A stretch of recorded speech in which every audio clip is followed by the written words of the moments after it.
Omar, how are you? Hey, doing good. How was your weekend? Pretty good weekend. Crazy Sunday with Biden dropping out. Yeah, what do you think about it? Well, I think he didn't like Tesla, so it's good he's gone. I'm not sure if Kamala Harris is really going to feel that differently in terms of policy, but maybe she will. She doesn't seem to be as focused on unions, so overall, I think it's probably a good thing that one way or another, no matter who wins this next election, Joe Biden isn't going to be the president. Yeah, I guess it was expected. I think the chances of Trump getting elected went up, right? I'm not sure. I didn't check, but it was definitely expected. His campaign was pushing back even through the weekend, saying that it wasn't true. But I mean, he was essentially forced out by his party, right? When you have guys like George Clooney, who's a major fundraiser, people like Nancy Pelosi, who's extremely influential without the party, and others coming out against you and pushing so hard against you, it's really challenging. And a lot of the donors, the people writing the checks to get him reelected, they said, we're not putting any more money behind this guy if he's the nominee. We're not wasting our money on a campaign that we feel has no chance of succeeding. So either get him out as the nominee or we're not writing any more checks. And that was the point at which it was really kind of over for him, I think. Joey, how you doing? Doing good. I drove the Cybertruck for the first time yesterday. How was it? It was great. I really thought it was the steer-by-wire is something else. It was super. I literally made an entire U-turn with no effort, and it was just like super easy to make turns and everything. Didn't even really feel. It felt like I wasn't even driving that massive of a truck. It's super. Yeah, I felt the same way when I tested the Cybertruck. The steer by wire makes a huge difference with the Yeah, U-turn. It's one hundred something that's percent. like you can't really describe in words. You have to feel it. One Omar, hundred you're still percent. driving yours every day?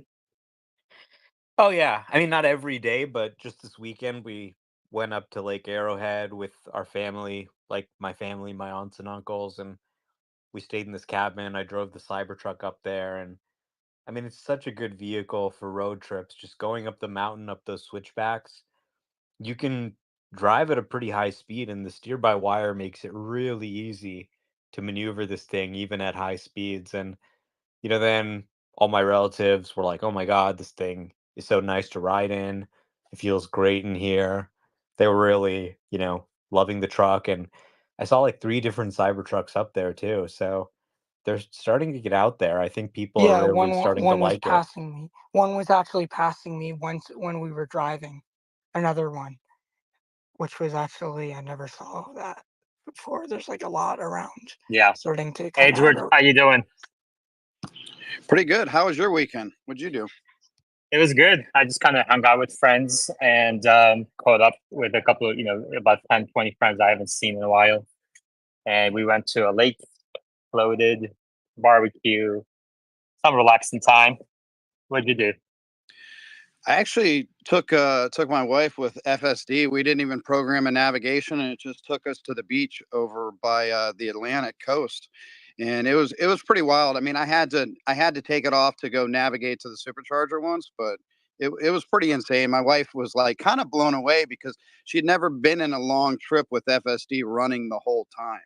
So it was pretty cool, and we just had fun hanging on the beach for a while.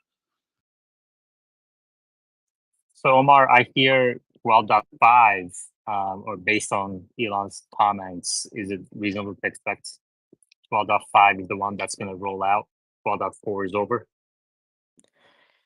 It kind of seems like that from what he tweeted. Elon did post on X and he said 12.5 is going to feel amazing compared to 12.3.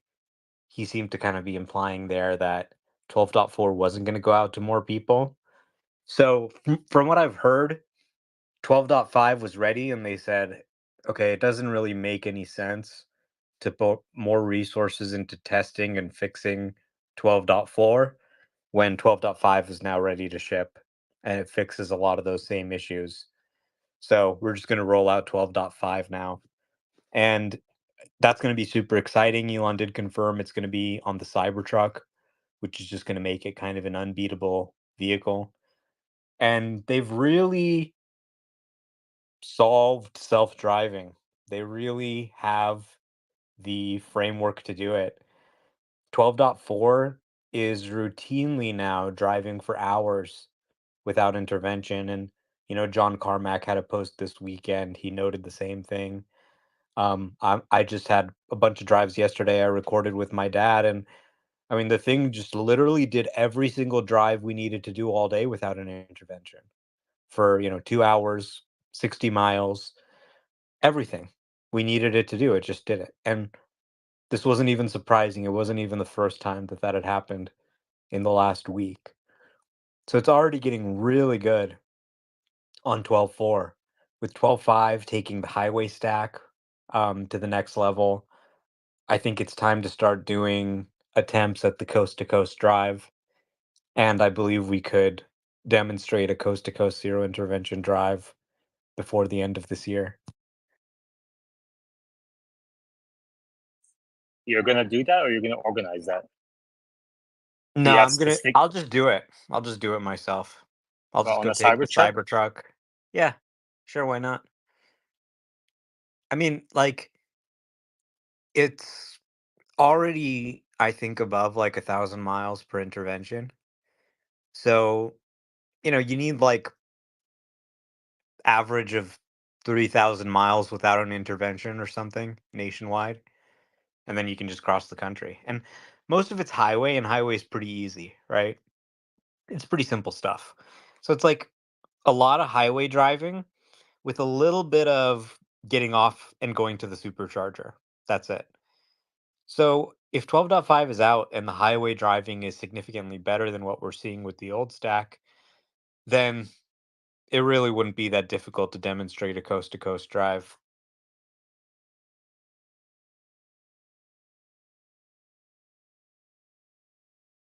All right. I asked a question a couple of days ago. What would you ask on the earnings call on Tuesday? We got more than 70 replies. This tweet is at the top of your screens. Let's go through them today and see, we can compare the answers that we get to these questions. Maybe they'll talk about them tomorrow. But before that, Grant, welcome. Hey, how's it going? Good. What do you expect for tomorrow? I don't think it'll be pretty. I'm really mainly curious about FSD take rates. That's the one thing that I'm just really curious to see if they disclose anything on coming out of the free trial period.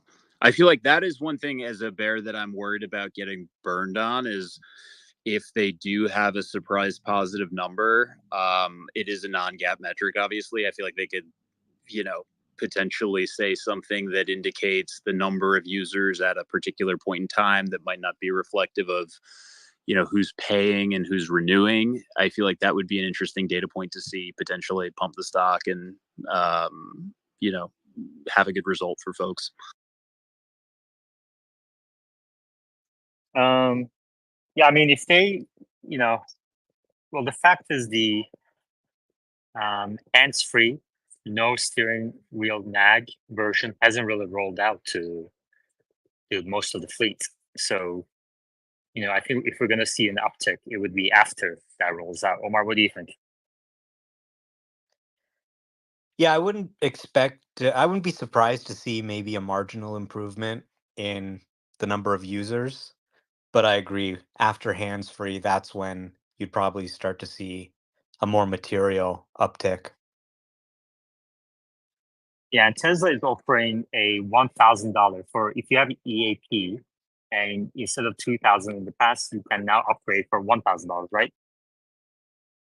Yeah, that's right. And they're actually offering a free paint upgrade to people who buy FSD as well. Yeah, so my guess is that if they were seeing some sort of a surge in the take rate, they wouldn't be offering those deals at this time. But maybe later this year, after 12.5, 12.6 rolls out, and there's some material improvements, maybe at that point, they might start disclosing the number of grants.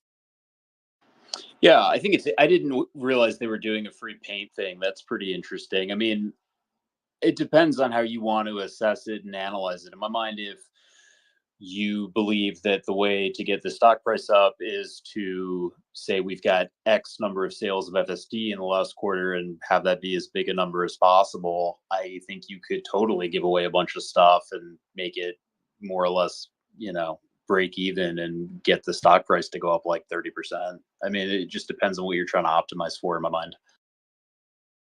Omar? Yeah, I think with the paint thing, it's really only being offered on cars that have an EV tax credit price limit, right? So, for example, I bought the Model 3 Performance, but I was only able to get the Stealth Gray. If I got the Ultra Red paint, then I would no longer qualify for the tax credit. So I was forced to get Stealth Gray. So the software, the FSD package, doesn't count for the vehicle's price cap. So this is essentially just kind of a regulatory thing. I don't think it has anything to do with FSD uptake being disappointing. They're just saying, look, okay, if you want to buy the FSD, we'll give you the paint. It's sort of a loophole around the regulation that makes the vehicle not qualify. So I think that's good. I would expect the $99 price to maybe be helpful compared to a $199 price. But I think that subscription is such a good deal now that it doesn't really make that much sense to purchase. And it is sometimes good to sort of get the cash up front. If we could have the vehicle ASPs be a little bit higher, that would obviously be beneficial to the margin profile of the company. You have a higher average selling price with a $0 increase in COGS from activating that option. So, I think it is kind of interesting, like kind of looking at other ways to convince people to attach the FSD option and pay in full. Meyer suggested, hey, why not give, 0% interest financing to anybody who buys FSD? Like that could be another interesting way to structure that incentive. Grant? Yeah, that's all interesting. It is nice to have the levers available to play with pricing to, sell more units and do it at an attractive cost. I don't have a ton of time here. I wanted to make one prediction for tomorrow, which is I think it'll be bad, but I do think that where it could be bad or good, let's say, is if they can find a way to disclose some sort of positive metric as it relates to autonomy, whether that's the take rate or something along the lines of FSD purchases. I think that's what I'm really curious about, because I think they're going to want to have something to kind of paper over what is likely going to be a not good set of financial results. So that's what I'm watching for. Do you have any specific predictions? No, I haven't looked at it. I mean, I've been keeping track of the price cuts and just the general story of, hey, they're struggling to sell more cars and they're selling less cars at lower margins, I think is very much intact. I don't know what the exact numbers are going to be. I haven't built a model on it, but I think that that's the reality that a lot of bears have been perceiving for a while, and it hasn't mattered because Elon gets a guy on stage in a robot costume and the stock goes up anyway. So I'm always worried about what sort of data point he can trot out to get people excited about the far off future and their focus and attention off of the results on paper. Uzi, how are you? I'm doing well. I saw there was a Fortnite Cybertruck that blew my mind, but not much. Had a good weekend. How have you been? Good. All right, let's go through the replies to the tweet at the top. So it says, Omar, Jennifer Strahan is asking about a convoy or a follow me mode using FSD. So if you have an RV, maybe your Tesla can follow your RV. How difficult would that be to implement, do you think? I mean, I think it could probably work from a technical perspective today, but there's no legal framework for this type of thing to exist. So it strikes me as something that doesn't really feel near term. I mean, really, once you get the car autonomous, it can also be a convoy. But there's you're not allowed the law doesn't give you any sort of special leeway for there being a car that it's following, right? And it doesn't really help that much because let's say someone cuts in between the cars or something, then what? Right? Or let's say one car makes it through the Exactly. stoplight and the other doesn't. So, you know, I think you kind of just have to solve autonomy and then you can do that and Exactly. whatever else.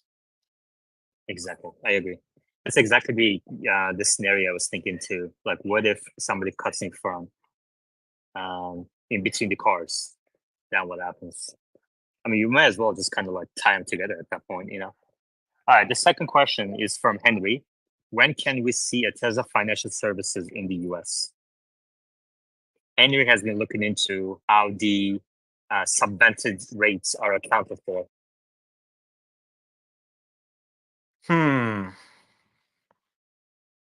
I mean,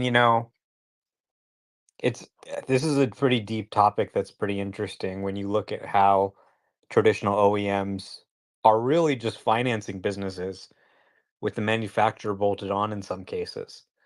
And if you really wanted to go down that alley, I think Tesla becomes a very different business.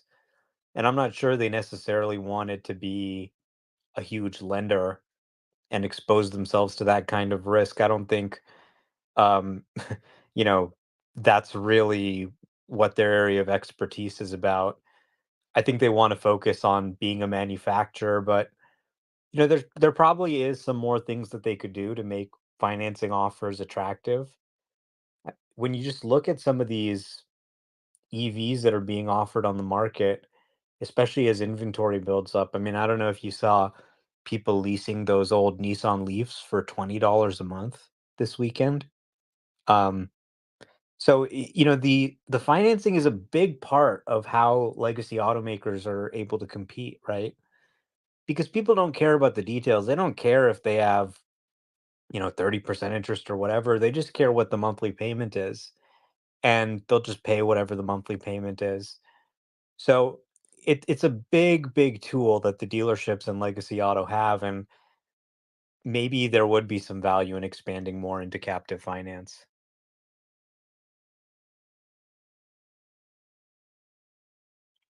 All right. The next question is: are you concerned by Waymo's expansion? Does FSD team view them as a competitor? These questions are all silly. Here's what I would ask. I would Do you do ask you want things to go like, to do you want to go to YouTube instead? I mean, people just kind of ask these interview questions. Like listen to other earnings calls besides the Tesla earnings call. Listen to what people are asking, right? They're asking about the business. So just like some very basic things. What's the margin profile of the Cybertruck? How close are we to being break even? What volume do we need to achieve before we can hit break even, right? What are the efforts how are the efforts going on reducing cost? Do you think you actually are going to offer the non-foundation series at 80,000, or is that unattainable? How do you think of FSD pricing, right? Do FSD you think they're approval gonna? in Europe and Do you China. think 99 a month is going to stay for a while, or do you think they need to decrease it to 49, or even include it with every Tesla to get more disengagement data? $99 a month is a steal, honestly. I think I could see the price actually going up. For $3 a day, you get a professional chauffeur available 24/7. That's what it's starting to feel like. Like, check out the latest videos that I I mean, posted I, where I I think so too. I agree with you. I know you think so, but the masses are not doing that. So, what do you think is the next step here? I think the price is fine for now. We don't need 100% take rate at this moment. If people want to subscribe, they can subscribe. We need to pay for all those GPUs too. I say keep the price where it is. There's always levers that you can use to try and push it on people. You can give more free trials. but I think $99 a month is a fair price. Grant. Yeah, I mean, well, I was gonna say I don't think that it's really like a chauffeur because you can't, play on your phone or whatever while you're driving. But I'm still not 100% clear if the data available via testers is a constraint on the progress for FSD or not. I think it could definitely make sense to drop the price if that data is going to continue to be valuable as they work to improve that technology. So you could rationalize it that way. And I think there could definitely be a point at which it makes sense to just make it available for free as well. I think, if that generates excitement for the brand and lets them ramp production volumes faster and grow again, I think that could be a good thing too. Well, on the other hand, the 12.4 went out to only about 10% of the fleet. So, Omar, don't you think that if the disengagement data was a limiting factor, wouldn't they have rolled it out to 20, 30, 40% of the fleet or majority of most of the fleet? I mean, 10% of Tesla's FSD fleet is still larger than all the Blue Cruise customers in the world. It's actually a lot of users. So, they're going to continue to expand it, but obviously the hands-free thing is a thing that needs to be done very carefully. It's not just another rollout. But I think that's going to happen. You're seeing it really, I think, hit the marks it needs to hit. So it's only a matter of time, I think, before it rolls out to everybody. But I don't think they're necessarily constrained by the number of users. They have all the leverage in the world here to enact whatever pricing scheme they want, right? If they want 100% take rate, then they can just say, okay, we're building it into every car from now on, and we're going to raise the price of the car, let's say, $2,000, right? Because let's say it's $8,000 with the 25% take rate, you could make the price $2,000 higher for every car, include it, and you generate the same amount of revenue, and maybe even more if people start buying it and using the FSD because it's free. So they can come up with whatever pricing model they want. I think they don't necessarily need 100% of people to jump on right now. They want people who find it useful and want to use it every day to subscribe. And I think the pricing's fine for now. Jimmy. Yeah, I think it's a double-edged sword because I complain I don't have the new version, but if I owned a Ford, I would never have a new version of anything ever. So that's kind of like the hard thing. But while I own it, and I didn't pay for it, but somebody paid for it, I could see while the end user is getting very upset because they're not part of that 10%. And if this is supposed to be a major update, still don't understand why they would only push it out to a certain number of people. And if it was a problem, why aren't there recalls? Like, so we went from version 12.4 point what 3 and nobody got it. And then all of a sudden, like, why aren't we recalling it then if it is bad? Or if they need to push another update, why aren't they pushing it out to everyone else? I also don't think Tesla's ever going to share take rate numbers. I just don't believe they're going to. It's the same thing as like Apple. Apple doesn't share return numbers. I mean, Apple will gladly walk out on stage and say, we sold 1 million Vision Pros, but we've actually gotten 1.5 million returns because some people snuck in some Meta, goggles in there as well. I mean, they will absolutely share the numbers if they're good. You think if the take rate was 80%, Elon would be able to restrain himself from bragging about it? No. When the numbers aren't shared, it's because they're bad. That's the famous Steve Jobs quote, right? He says, you notice they never share their sales numbers? That's because they're not good. When your numbers are good, you always want to share them. Yeah, great points. We have some hands on the board. I would like, if you want me to ask any of the specific questions that were posed in the replies to the tweet at the top, please like them, add your own question, and depending on which questions get most likes, I'll ask Omar. We can have our own quick earnings call here. Uzi. We should keep in mind the product's improving. It's not like you're buying a Coke from the supermarket. And as it improves, driver attention becomes less useful. So Grant is somewhat right. It's not a chauffeur yet, but you want to have, I guess, a barrier to entry when it gets to that point of robotaxi level, so that people can't, they don't have free FSD and then, you know, buy just the hardware, and then really just usurp robotaxi by buying a ton of Teslas. Omar. Yeah, what I meant by it's a professional chauffeur is I said it drives like a professional chauffeur. So rather than say the driving style of your dad or your sister who barely knows how to drive and crashed their car last year, it drives like a professional black car driver. It makes right turns, it executes maneuvers, it stops at the traffic light more smoothly than you could. And also, it doesn't make any mistakes anymore. It doesn't require any interventions. I mean, not zero, zero, obviously, it still has interventions, but it can now drive for hours without intervention, and that number is increasing. So it really is like a professional chauffeur for $3 a day. It really is just an unbeatable deal. Like, again, check out the videos of me driving around Los Angeles and imagine that you're someone who has to commute through LA traffic every day. And for 150 on the way to work, 150 back, the car will handle all that BS for you. It's going to be just essential for those people, I feel like. We have a reply, an interesting reply in Tesla Hype says, in quotations, to the question, why doesn't everyone get the update all at once? Tesla Hype points to the problems that CrowdStrike had. Omar, is that part of the problem, that CrowdStrike, why they cause so much trouble across the world? Like, had they done a staggered rollout, do you think that could have been prevented? Absolutely. It wouldn't have even been a news story.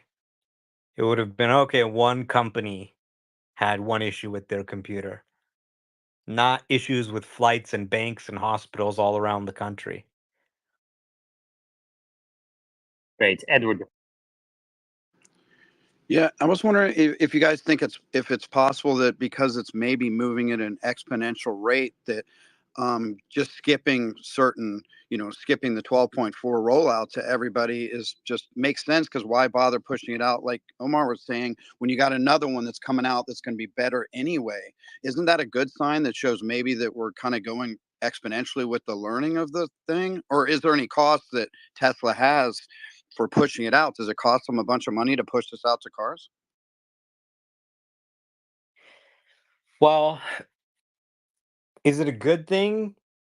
Not really, because people are frustrated. They really want to try hands-free FSD.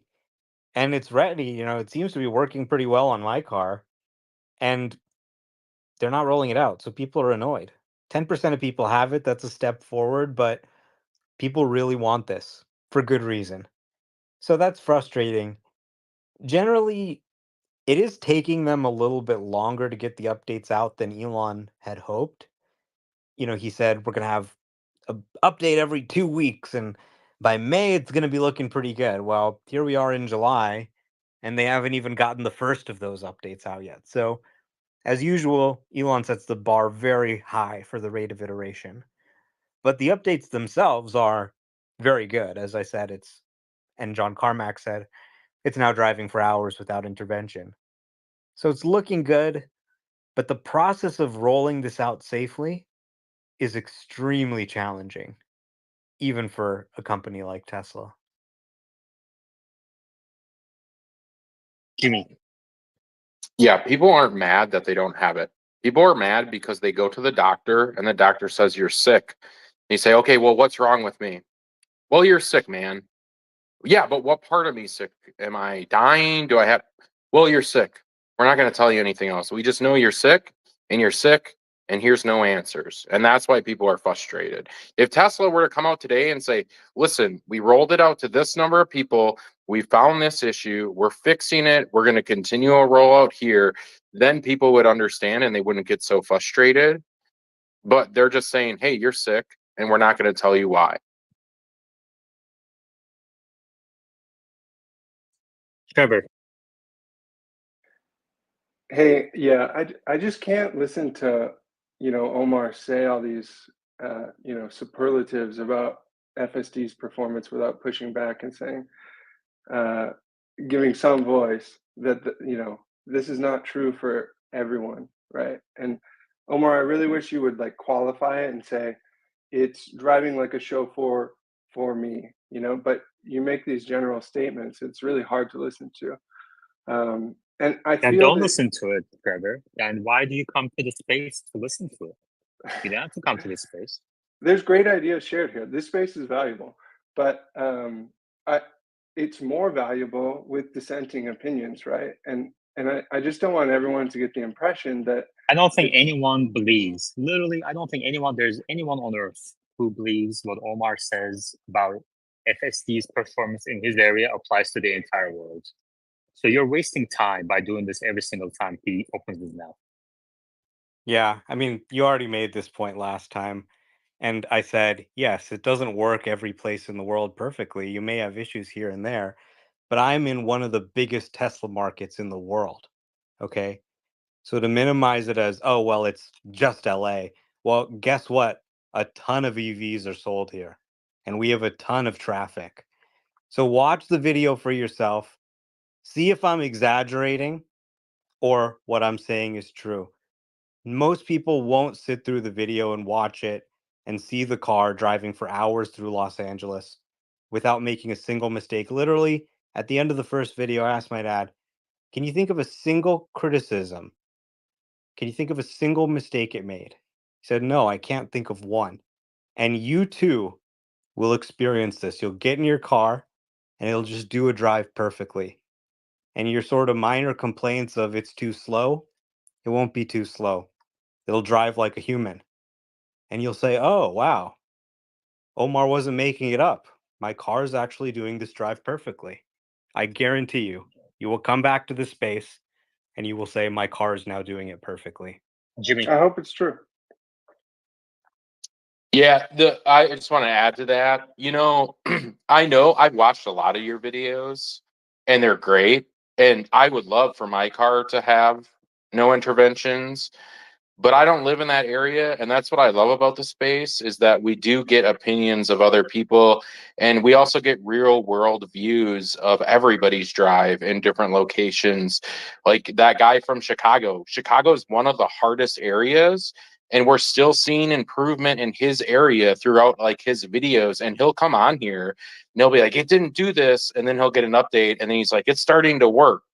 And so I don't like, I understand Omar's point of view. It's working Okay. great for him. all right. It doesn't always work great for everyone else. We're going around in circles. This is not what I want from the space. Omar, there's another question in the replies to the question at the top. Will Tesla consider to sell heat pumps for homes? This was part of the master plan part 3, but we haven't heard from Tesla or Elon about heat pumps. Where do you think that project stands? It doesn't seem to be a priority for the team. I could see it maybe being a product eventually, but I haven't heard of any active engineering effort to actually make this a product. Seems like they have their plate full with other things. Okay, let's see. How can you make sure Tesla will have the greatest people on earth to succeed in the future?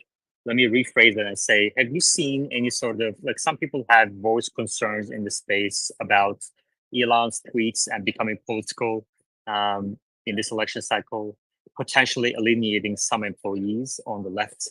What do you think about that? Well, there's no doubt that some people who are very political will be alienated. And I mean, it's a little bit disappointing to see him so partisan. I mean, when somebody just wants one, like it kind of reminds me of like when you're 18, you're like really for some candidate. You haven't yet realized that, both candidates, it's never really what you hope for. They never really do everything they want to say. You realize that eventually. But, he feels that the Biden campaign the Biden administration has really gone against him and he wants to speak out. It always seems like a big thing at the moment, but in history, I think it'll end up being a pretty small thing. Whether you disagree with Musk's support of Trump and some of his recent statements, the reality is they're launching rockets, they're trying to get to Mars, they're building battery gigafactories, they're solving self driving. So I think there are a lot of people who will just be attracted to that problem on its merits. And, I have no doubt that there are people who are probably building his rocket engines for Starship or building self driving who both agree with him and disagree with him. And, maybe some of them, for some, it's just a disqualifier. They can't work for him if they just hate his politics. But I think the best engineers are just doing it because of the pursuit of the problem itself, not because of necessarily a love for Elon's politics. I think hopefully at least they'll just sort of respect what the companies and the teams are doing, even if they do disagree with him. And, I know there are a lot of people who work for Tesla that do disagree with him, but they continue to believe in the mission and continue to fight for it. Thank you. The next question is from John P. We had a bunch of questions around share buybacks. Do you think Tesla will do that this year? I know in the last shareholder meeting, Elon had, was it 2 years ago? Elon had opened the door a little bit. Where do you think that stands? Now's not the right time, but maybe next year, year after that. Um, you know, Really, you can start looking at returning capital to shareholders when the company's producing so much excess cash that you don't know what to do with it. And you've invested everything you can invest, and cash is just piling up. And then we can start returning some to shareholders. Right now, it's looking like rates are going to start coming down, which is positive, but we're not quite out of the woods yet. Um, Certainly, this quarter probably isn't really the time to do it. But as early as second half of 2025, 2026, I think it could make sense, assuming the financial position of the company is improved and their, cash flow is much larger than it is today. Humanities. Yeah, this is probably for Omar. Do you ever expect FSD will ask you to intervene? For example, when it gets in a situation where it just doesn't know what to do, obviously the software is going to be able to recognize that through some means. Hopefully that's enough if you can answer. Well, yeah, I mean, it could ask you to take over today, but this basically isn't going to happen in the future. So it's r- it's really hard for people to imagine that self-driving is going to work until they see it. It's really hard for people to wrap their heads around it. But today, in this year 2024, millions of driverless rides are happening around the world every year. And hundreds of thousands of people are now having software drive them on their own car. They're experiencing zero intervention drives regularly. So, from a theoretical standpoint, in terms of an execution standpoint, most people don't have access to autonomy. But from a theoretical standpoint, we really have the tools to solve it. And we've actually demonstrated that it can work for the first time. So I know it's kind of hard to believe, but it's just really never going to make any mistakes. And if it does, you can sometimes phone out to home remotely or something. The user in the car doesn't really have to worry about it. Uzi. But I was raising my hand for the stock buyback, and in principle, I don't want to see one until Optimus is deployed and there's no new ideas, sort of like what happened with Apple. Yeah, there's quite a few questions around Optimus in the replies to the tweet at the top, and Elon also just replied a couple of things about it. He said useful, genuinely useful tasks this year in the factory by the end of this year, and then next year, volume production for other companies. Omar, how many Optimus do you think Tesla will produce next year? Yeah, I think he said maybe serious production for internal use in 2025 and for other companies 2026. I would assume then that consumer use cases become 2027, 2028. So I think Tesla would probably produce something on the order of a few thousand Optimus next year, maybe somewhere between 10 to 50,000 or something. Um, maybe as little as between 1 to 10,000 if production doesn't really get off the way they hope. But I would expect for them to produce thousands of Optimus for internal use and have them deployed in their various factories just to kind of validate it, right? See how it really performs in real world tasks. And I would imagine they would then feed that back into the design process and make changes based on what they learn deploying it in the factory. So it sounds like you're adding 1 year to what he said as hopefully maybe an ambitious goal. 1 year, and you're saying Well, he thousands. had a new tweet today. Did Right. you see that? It's hard to keep up a little bit, but I think I saw it. Let me just see real quick. You're talking about the one where he says Tesla will have genuinely useful humanoid robots in low production for internal use next year, and hopefully high production for other companies in 2026. Is that the one? Right. So low production next year, high production for other companies year after that. And we know they already have a few prototypes in the factory right now, and that'll probably increase. But sounds like he's saying low production, so serious production, but low volume next year. So yeah, I would probably put that on, the order of a few thousand units. Okay. Uzi and then Michael, what do you guys think about these numbers? Well, I want to hear what Michael has to say because he's a wizard with this. Michael the wizard? Can you repeat the question?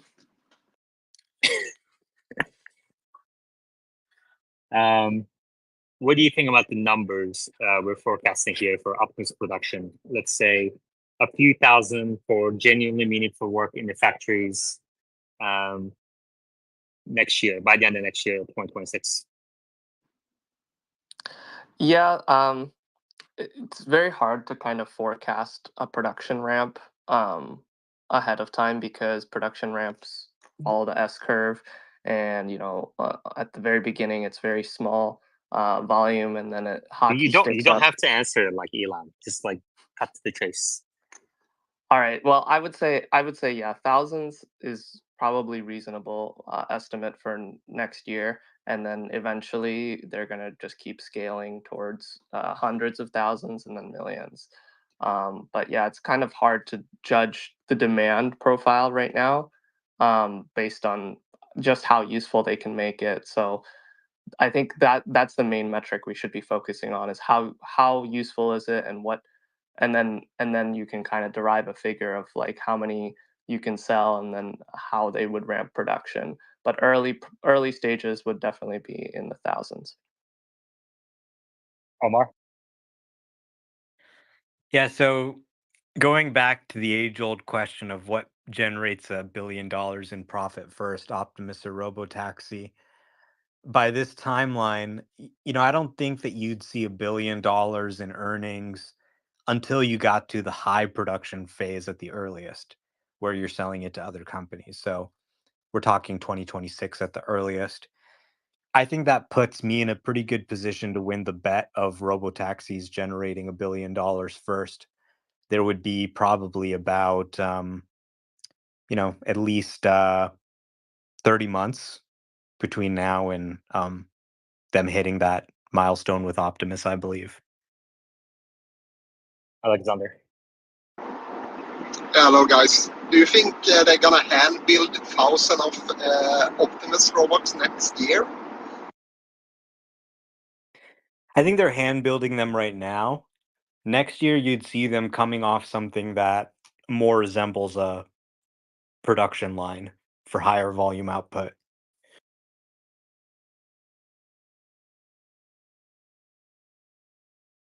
Uzi? I think the last patent is the question. Once that's completed, then probably going to not from Fremont to Austin. And so I do think 1,000 in 2025 makes sense, and then tens of thousands 2026. It's really commercial. I agree with Omar. It's going to be commercialized when it's sent to businesses, and you'll have one at your coffee shop or something like that.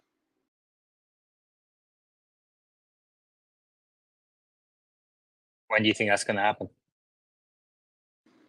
2027, 2026, sort of at the end of 26, as long as the production's scaled and then there's deals in place. But you're qualifying, right? So, but you have to make a forecast. So, it sounds like we have some room here for a coffee bet. I'm always down for a coffee bet. I mean, we have coffee bets that are like 3 years in the future, so it's going to be a while till we know. But I'd say like Q4 2026, Q1 2027, we'll see Optimus deployed in mass. I like that. Humanities. Yeah, does anyone know how long it takes to manually build an Optimus robot, and how long is it anticipated it's going to take once it's automated? I'm thinking it's much more complex because of the smallness and size and calibration and such that's required for it. Does anyone know? Alexander? I did not put my hand up. Well, I'm calling on you. Okay, for producing such stuff? Well, you can actually build production lines to build really small components. But it can, when you have like plastics and stuff, it can be a challenge. Because when you form a plastic, it doesn't really, you can't have a great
Omar, can you take over for 2 minutes? Sure. All right. So, who has something controversial they want to say? Raise your hand.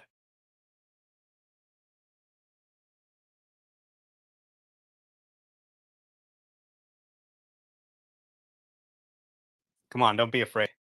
Yuman's gone. You can say what you really want. You love Can we Rivian? demonetize? Can we demonetize? No. No. Oh, he's still there. James.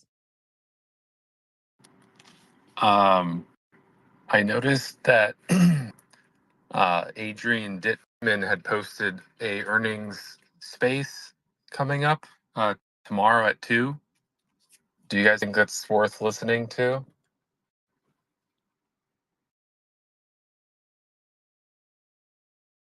Well, I don't know how he's going to be on Spaces and do the earnings call at the same time. It's at 2:45. It starts in about an hour.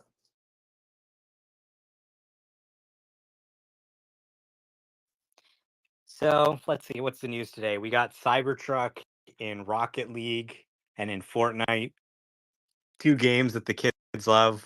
I mean, this truck is just so iconic. It's such a hit.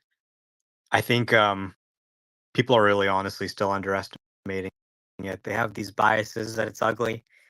Even when you were looking at the S&P Global Mobility head, he was like shocked as he was reporting the sales numbers that it was the number one electric truck. He's like, I'm confused, but I'm also not confused. Then we've got more automakers pulling out. Stellantis, they don't want to make EVs. GM pushing back their EV timeline. They say they're not going to make their goal they had next year. So, not really a surprise there. I think they're going to come to regret it ultimately as consumers demand EVs because they're cheaper and better. A lot of people aren't appreciating what's happening right now to battery prices in China. I mean, people said for a long time $100 a kilowatt hour is when EVs reach price parity with ICE. They're at $75 a kilowatt hour at the pack level, $54 a kilowatt hour at the cell level. Uziobi? So on the Fortnite thing, the first point I wanted to add was I think the Cybertruck's like 20,000 V-bucks, just so everyone's aware. But the question I had for you is, would this? What is a V-buck? I think it's like virtual currency basically that you get. So it's like there's like a battle pass where I guess you play enough, and through playing you get experience, and you'll get it for free. I think you actually have to use the virtual currency. But the question I had for you is this just like a free promotion for Tesla, or like free advertising basically? Well, who makes Fortnite? Epic Games. Epic Games. Are they owned by Tencent, or do they have a relationship with Tencent? I could look.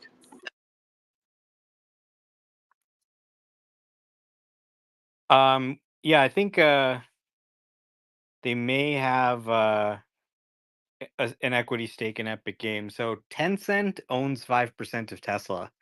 I don't imagine Tesla paid for this. I imagine that investors wanted to do it because make people interested in the game. It's marketing for the game. And the fact that they're, Tesla shareholders and have that relationship, I'm sure Tesla was able to work with them and get them the design assets they needed to make an accurate looking Cybertruck in the games. Both are great games, so I think it's exactly the kind of advertising you like. So I just searched it up on Wikipedia. Tencent has a 40% of Epic. Right. So right. that makes sense. Epic Games, awesome company. Their CEO has stood up to Apple, which I think is pretty brave, pretty courageous. So, great company. My cousin actually was telling me about how he played Fortnite so much that he sold all his items for like $7,000. That kind of blew my mind. I was like, what? He's like, yeah, someone bought all the digital items for me for they Venmoed me $7,000. I was like, holy, there's there's this entire game economy here. But yeah, humanities patriot. Yeah, thank you. Sorry, threw me off there, Omar. Did anyone see this post by Elon Musk about the interest payments on the U.S. national debt being 1.14 trillion? And the reason I bring that up, eating up 76% of all income taxes collected, this is going to have a dramatic impact on our economy and people's disposable income going forward. Does anyone have any thoughts on that? I'm extremely concerned after having read it. And extremely is all caps and stars around it. Well, yes and no. So we do need to get our deficit under control. And I think this should be a huge priority as we're considering the election. We need somebody who can balance the budget. Now, who that is, you tell me, but I'm not sure Kamala Harris is necessarily going to do anything different than her administration's already doing.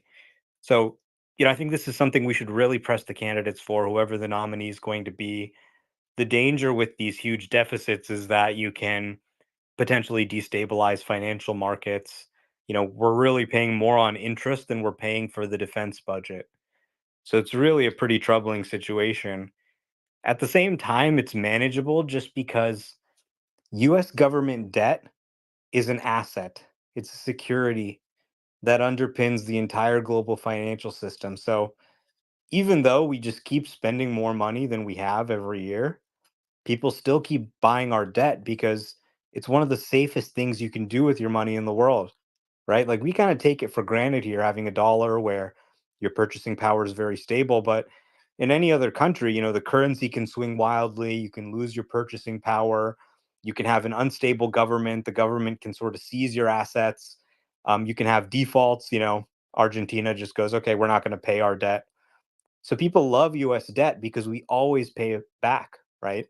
And it's sort of backed by the US economy, the biggest economy in the world.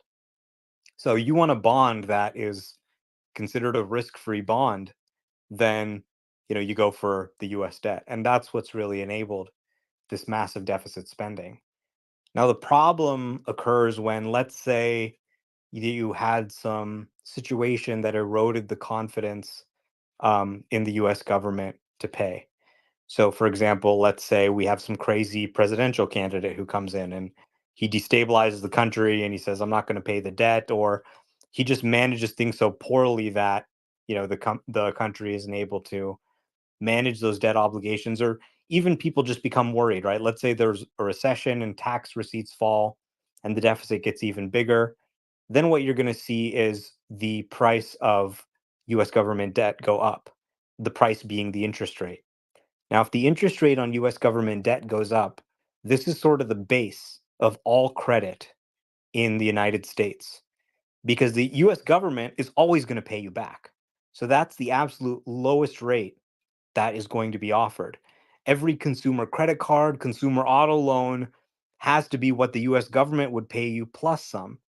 So, in a situation where people start to get worried about the US government's ability to pay, it actually erodes the consumer's ability to get credit, right? So now you can't get an auto loan or you can't get a home loan because the interest rate is so high because US government bonds are so risky and people would rather just give the money to them and, have a better chance of getting paid back.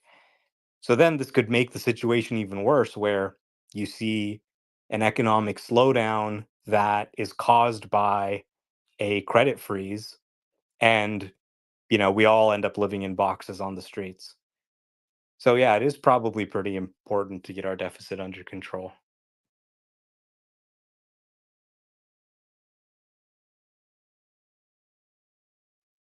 We could live in our Cybertrucks maybe. True. An apocalypse proof vehicle might be important if that type of situation emerges. I mean, it doesn't seem like something bad's going to happen tomorrow, but I mean, if every year you're spending $1 trillion more than you have, eventually it's going to blow up in your face. This didn't used to be the case. We used to have a government that actually brought in more revenue than it spent. So it seems pretty Yeah. clear that we need, what Elon does applied to the government. Yeah, Michael, I see your question. Would you like to ask them the 3 questions that you listed? Yeah, they're the questions that I posted on Say. Um, it's the first question is a concern about, how does the auto business interact with the AI business in terms of funding? So the first question is Tesla needs 3 billion of AI infrastructure spend this year and 7 billion next year, based on 139 megawatt training cluster growing to 500 megawatts by 2025, and eventually tens of billions of dollars for 5 gigawatts of training compute that Elon described. Will the currently challenged auto business be a constraint on funding the AI investments? That's my first question. My Let's start with second, that. Omar, okay. what do you Yeah. think about that one? No, I mean, I don't think they have any trouble funding the AI business right now. I mean, they've got $26 billion in cash. I think the auto business is going to produce a lot of earnings as well. So the AI and auto businesses are very intertwined, right? When we talk about AI revenue, a lot of this is cars and FSD packages on cars. So it really just comes down to the rate environment. As rates come down, I think you're going to see both the core auto business and the AI business generate a lot more earnings and cash flow. Do you think Tesla needs to raise capital? Absolutely not. It would be pretty funny if we both get the question tomorrow. What about buybacks? And then next question, do you need to raise capital? Michael, what's the second question? My second question is, how does the $46.80 per kilowatt hour cost compared to other high nickel products? And do you see a path to cost leadership? See, there's a good question, but I would add, and is that with or without the IRA, which has become a very important distinction as we talk about a candidate who might potentially want to repeal the IRA. So, is 4680 actually cheaper than what we can get from Panasonic LG? Or is it, $25 a kilowatt hour more expensive, but it's getting a $45 per kilowatt hour credit? Like, these are the questions that I want people to actually ask, okay? If you were going to ask Elon, hey, Elon, are you having fun at work? Or, oh, hey, I saw you refollowed Grimes. Or, are you worried about Waymo? Like, these are silly questions, okay? Ask questions that are material to the financials, that help us gain better insight into the business. That's what this opportunity is, right? You're talking to the entire management of the company. You can ask them anything you want. Make it a good question. What's the third question, Michael?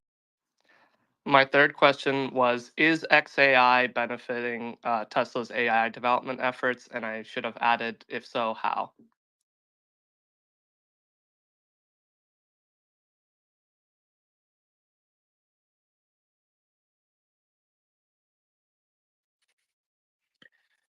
Yeah, I think he might get a couple of conflict of interest questions on this earnings call. It'll be interesting tomorrow. It's not a conflict of interest question. It's more like there was it's Omar talked about it before. XAI like posted something about looking at like automotive examples, autonomous driving examples. So I think there's some connection there, and I'm trying to dig deeper into what it is. But it's not a conflict of interest question. Grant?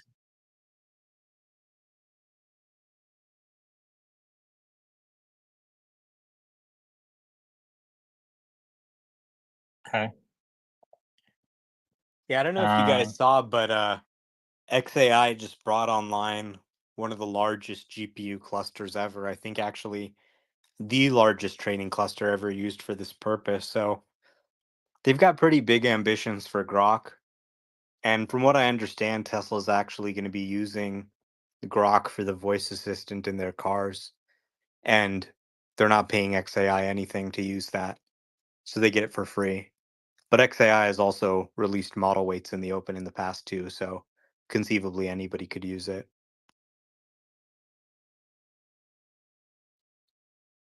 All right. Let's see if there's anything else on here that we talk about.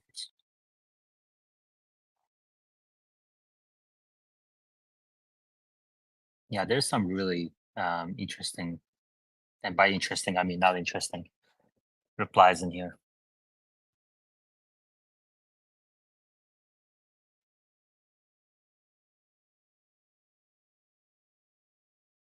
$25,000 car. When is Master Plan Part 4 coming?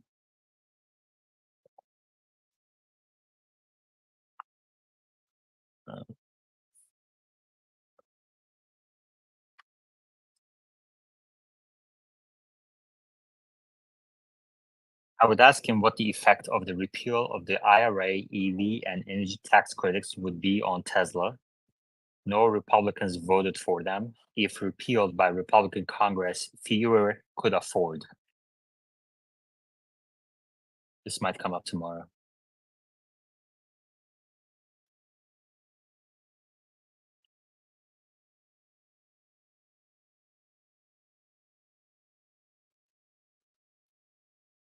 Yeah, I think that one will definitely come up tomorrow.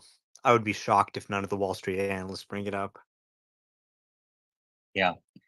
Well, he's saying some conflicting. Trump is saying some conflicting stuff, I think, or maybe it seems conflicting on the surface. But he's against.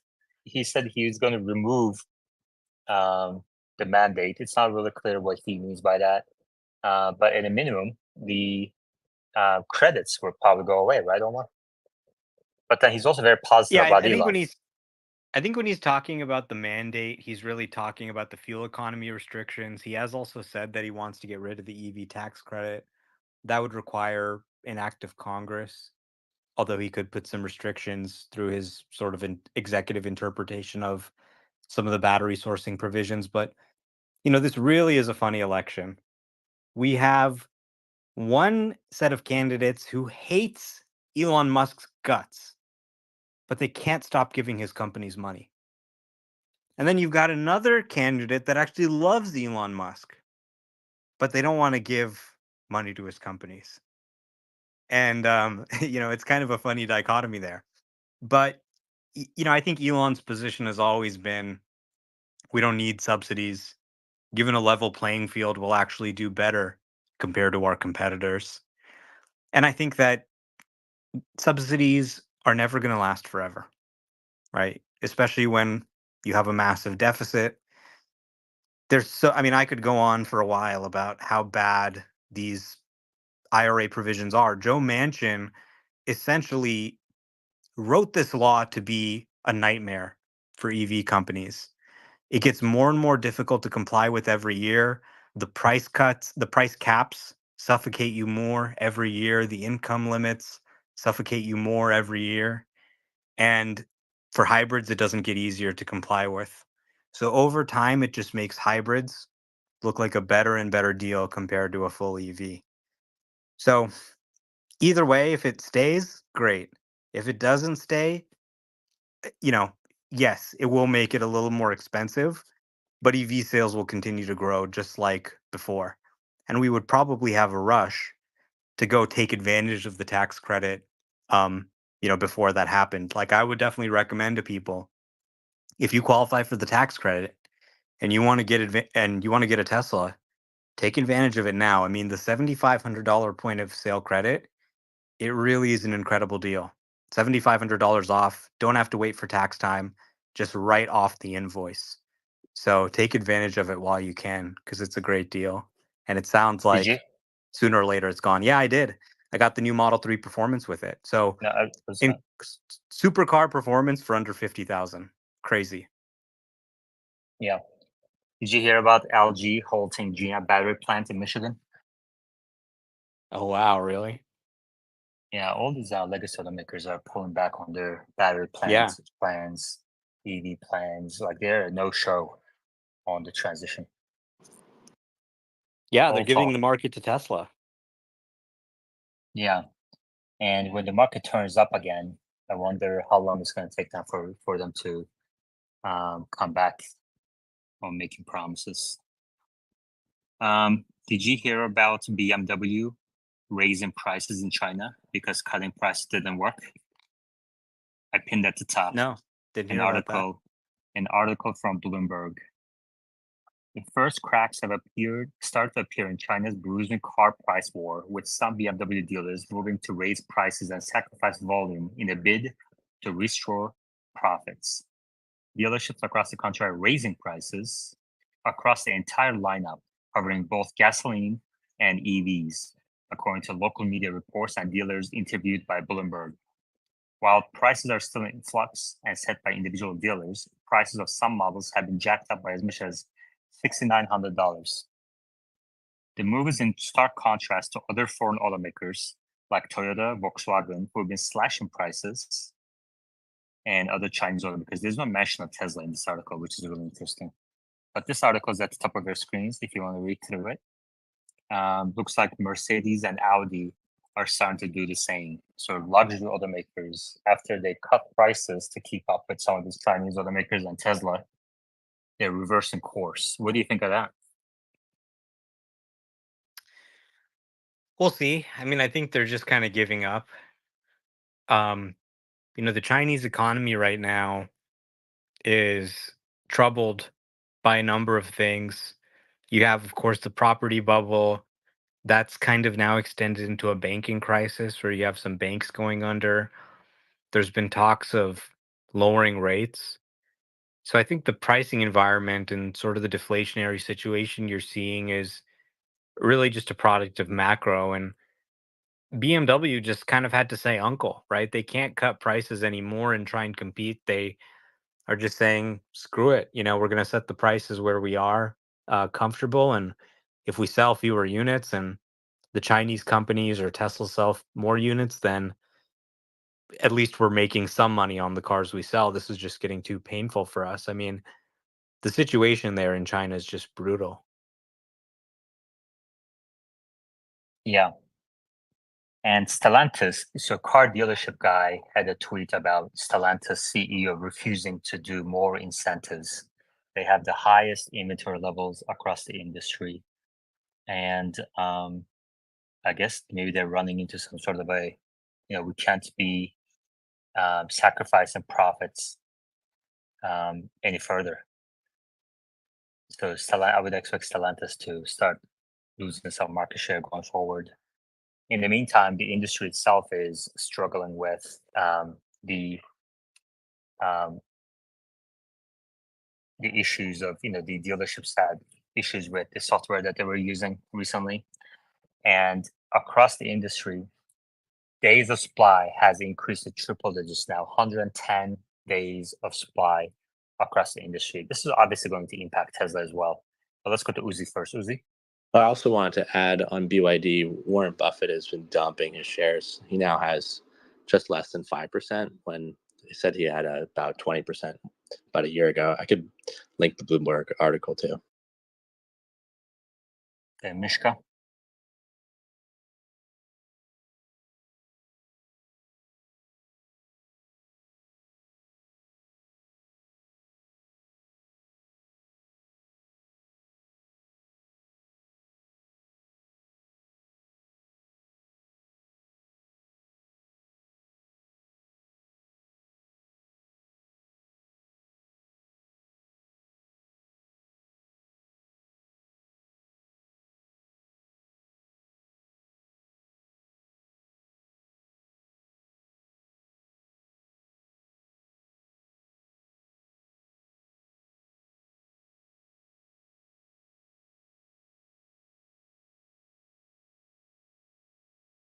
Okay, thank you.